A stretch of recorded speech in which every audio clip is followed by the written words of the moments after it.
The motivation behind my research really comes from the patients. I see a lot of patients in my day-to-day work, and we oncologists treat patients over very long periods of time, so we also get to know a lot of them very well. Hematologist and oncologist Hubert Salve treats a high number of people with acute myeloid leukemia, AML. This form of blood cancer is especially aggressive and occurs suddenly and forcefully. Underlying the disease are malignant stem cells that produce blood cancer.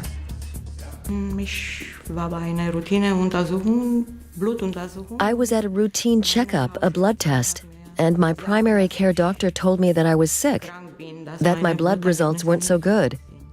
I underwent chemotherapy, and then my disease came back, and I had to wait for a donor.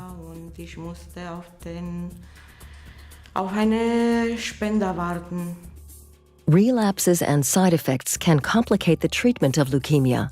For therapy to be better tolerated, says Salve, it would be ideal to use individually optimized immune cells from either the patient or a donor that could attack and destroy the cancer stem cells in addition to administering healthy blood stem cells.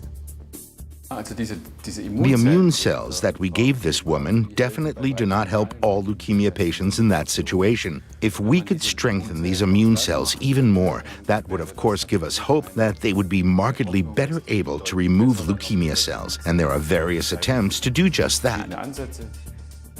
Hubert Salve wants to fight cancer cells from the inside, every single one of them, so that none of these metastasis-causing cells remain in the body.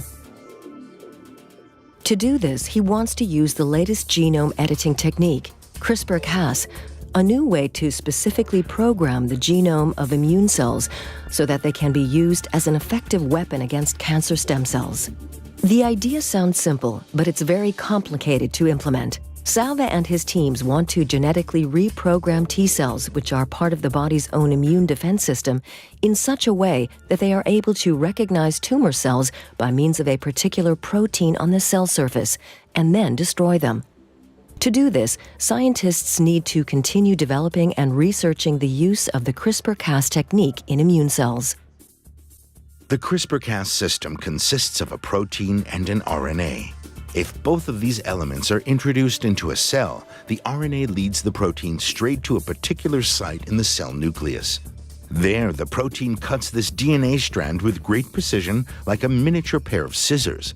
The cell then identifies the damage and repairs it using a DNA sequence that has also been introduced. This principle allows very precise changes to be made in the genome, and will hopefully enable us to genetically correct severe diseases someday. The CRISPR-Cas technique may one day not only be used for immunotherapy, but for therapy with a patient's own stem cells.